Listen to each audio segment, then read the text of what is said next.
country, but hell, I don't know it at all. One thing that's certain, and I think old Hank would agree, that sure don't sound like country to me. Well, if it ain't broke, don't fix it. If it ain't Johnny, Merle, or Hank, or Waylon Jennings,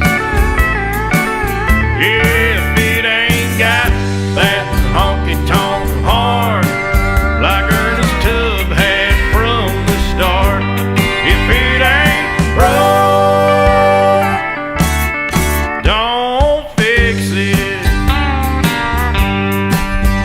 Well, nowadays in Nashville is like the Hollywood of the South. So-called